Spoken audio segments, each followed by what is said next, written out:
Hey guys, Jacob Wheeler here with Adrian Avena. We're talking about the mental aspect of bass fishing. I mean, this is really the questions that we both get asked a lot. And I mean, you know, when you get down to it, you know, it's a lot of times when you hook that big fish and you lose that big fish, what are you going to do? Are you going to spin out? Are you going to let yourself totally get caught up in the moment and be done for the day? Or are you going to move past that and let that one go and say, okay, I can't deal with that?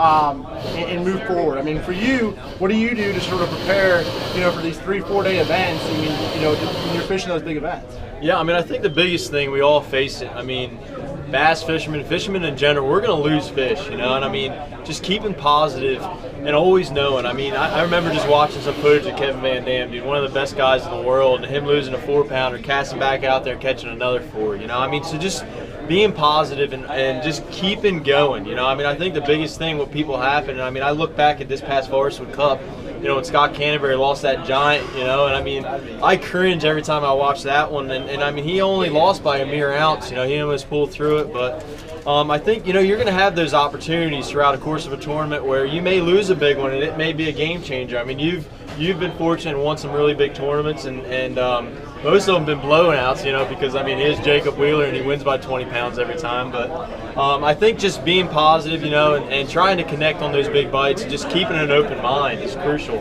I agree. I think another thing is the mental aspect of it would be boat traffic, angler traffic. I mean, you have a lot of where you feel like you're getting zoned out of the deal and you're going to an area, and the area that you have saved or an area that you expect to catch the majority of your fish on, there's 20 or 30 boats there. And mentally, you know, getting ready for that, that's a big deal. Yeah, and I think the biggest thing too, it's like a lot of times when we're out there, I remember, I think it was Scott, he was mentioning it, but it's almost like we're playing chess games, you know. We get in an area which they call as a community hole. You know, there might be 15 or 20 boats, and a lot of times, I mean, look at Okeechobee, I mean, the majority of the checks are going to be caught out of there. But just bouncing off of like some of the other boats in the area, you know, watching where people are catching them, you know, I mean, that's a huge mental side too, and just getting yourself in that area a lot of times is the way you need to do it. It's the key. I mean, I can remember back in a specific instance at Okeechobee, the first day I didn't catch them, the second day I went flipping. And when you're flipping hard edges or mats, you got to pay attention not only to what you're fishing, but also what other people are fishing. So you have a little bit of time for those fish to reset back up on those places, set back up and catch them. So I would wait 2-3 hours. I'd see the boat go down through one of my favorite stretches and be like, man, I can't go fish over there right now. Let me go fish over here. They haven't always hit this.